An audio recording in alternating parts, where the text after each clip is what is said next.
Hey guys, so today you and I are going to talk about estimates. So let's get into it. So the question in question was, hi Frederick, how do you give a commitment on a delivery timeline to business based on their estimates, which are educated guesses? Well, the first thing I do is that I do what I call the code inventory, which is basically that when I first start in a team, that's the first and foremost thing I have to do. I have to go through all the different areas, like not every single line of code, of course, because you can't, especially for a large system, you can't really learn an entire system just like that. But it's very important that you at least take the time to do a basic inventory of all the systems you have, sort of check what the schemas look like, if you have a database or if you have a front-end application, like what's the state of the code, how's the testing going, and things like that. You need to get a little bit of a lay of the land so that you know roughly when someone asks you to say add a feature to a certain part of the system or change something or fix something, if you have no idea about like sort of how everything is in the code or so forth, or the different systems and dependencies and integrations and stuff like that, if you have that, it's hard for you to to give an estimate. So basically you need to know the the domain of the system well enough to be able to say roughly how much it takes. And in many cases, especially in the early days when people ask me, I say I don't know. And in some cases they get frustrated about that, and I say, well, I don't know because I don't know the system well enough. So I would usually go and argue that how well your estimate is going to fit, like how well you will be able to answer the question to start off with is one part, how well do you know the system? Apart from, of course, skills, your own skills and so forth.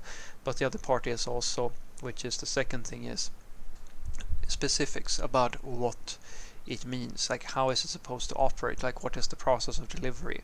And so what I do then is that I try to dish out all of the questions that I might have related to how something is going to work. So I try to listen a lot when my stakeholders are trying to explain roughly what they want.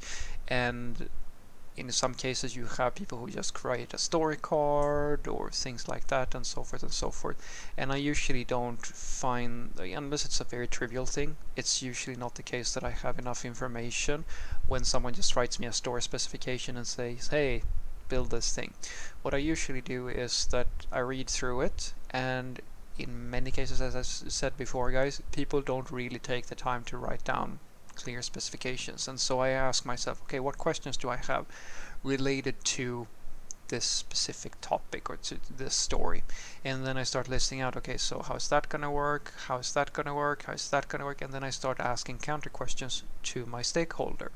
And then I try to listen to what their answers are, because those questions are the things that are going to determine for me the details. And the details, everything is in the details usually when you want to give an estimate. And so if my manager, based on, or my stakeholder, I'm not sure if this is how I give an educated guess, but basically it sounds a little bit, based on your question, that your stakeholders, your product owners or your whatever, have given you an estimate on how long it's going to take. And in those sorts of situations, I usually do the same thing I'm doing now, like these things I've been saying, and then I say I think that it's going to roughly take this amount of time. So I always try to express myself in terms of what I believe to be the timeline, and if that matches up with their timeline or not, that is something that I try to just put to the side. I don't really care so much about that. So in many cases when I deal with people who are a little bit presumptuous about things, which, as you can probably imagine, if your manager or your product owner goes and gives you an estimated delivery timeline of a feature when they don't have any coding skills, they're not going to do the work or anything like that. It's usually that they are, well,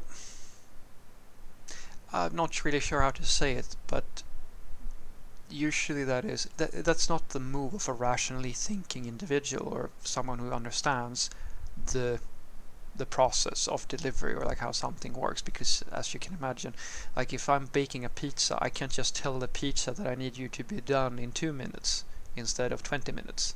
Like that doesn't make any sense. The process takes the time it takes, and that is not something everybody wants to hear all the time. It's very common that I see quite a lot of teams who just like they want to plan for everything. Like I had a conversation not that long ago, a few days ago, where one my product owner said, I explained to them that if you want to handle all the bugs we're getting, we're going to have to start dedicating towards solving those bugs. And he says, yeah, but the problem is that that's going to break the planning. And I go, what do you mean? Well, we need to be able to plan for how long it's going to take to do the bugs. And I go, how will you plan for solving something you don't know? Like that makes no sense.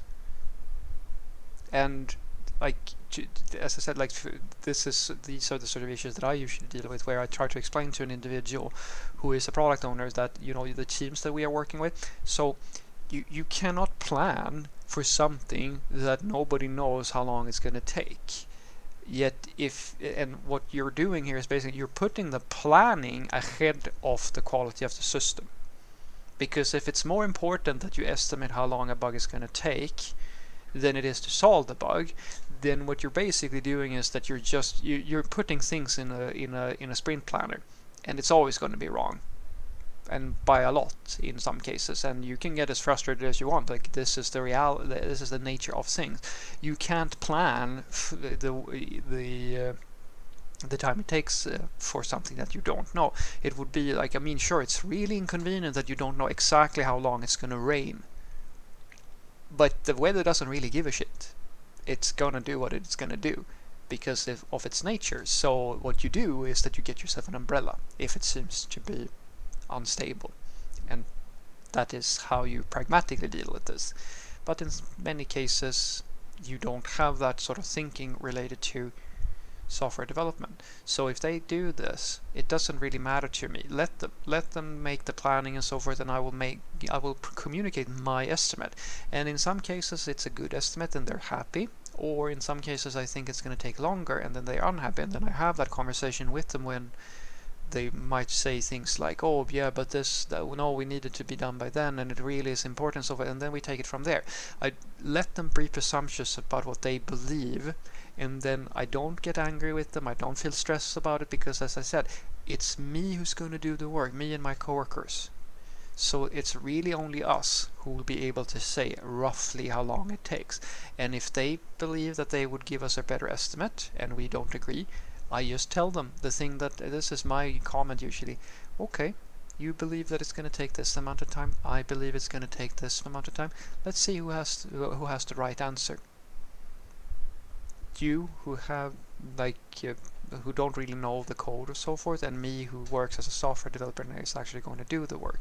And I can sit here and usually they will say, oh yeah, but we need it to be done by then. And then I said, yeah, I'm going to do my best to meet those deadlines, but I believe that it's going to take roughly this amount of time, and it's up to you if you want to have an assurance. Like, I'm more confident in my estimate than I am in yours. And you do what you want with that. If you want to communicate to our customers or so forth your estimate, that's okay. But I would say that that's a bit of a risk on your part. So what I want you to take away from this is that, well, the way that I usually get a educated guess on deliveries is, as I said, first and foremost, do the code inventory, which is basically just go through the system roughly, so you know the longer you work on a system, the easier it's going to get. But get yourself a little bit of an idea how the system works and what the parts are and so forth and so forth. Because if you don't know anything, you can basically not give an estimate. Then you have to, well, you can, but it becomes more tricky because then you need a lot of experience. So for me, for example, I don't need to know the entire system, or like don't need to know much about the system if I know that the specification of what I need to do, because then I can derive roughly, because I've worked on so many systems that I know roughly at okay, you need me to add an endpoint with some business logic and store something in a database, and then I just need to ask some basic questions. Oh, what database are we using? What type of architecture? Things like that. And just by a few minutes of talking with my coworkers, I can sort of figure out, okay, because most systems guys are they are different in the way they work, but not so different. Like it's a bit like riding different types of bicycles or riding different types of cars after a while, where you've done it so many times that sure it's a bit different, but it's not so different that you can't like roughly guess how it's going to work. And so that's the first thing. And then the second thing is ask questions, clarification questions, because the details is what's going to get you. And this is why I try to train my software developers that I work with into being less of code monkeys, where don't just come and ask for my help every single time. You have to be able to ask questions yourself and figure out what details do you need to know from the stakeholders to build the right system. If you just go into code monkey mode and you just try to, like, you don't really reflect so much about the specification and what it means and these sorts of details, that's going to come later on, either as bugs or misalignment, like the system doesn't do the right thing or things like that, or you're going to figure out much later that, oh yeah, I should have asked about A, B, and C because now my the expectations of the stakeholder isn't being met, or they are not being met. So if you do those two things, it's going to do most of the work for you, and the rest of it is really down to experience. You just have to build a lot of systems. Have a great day.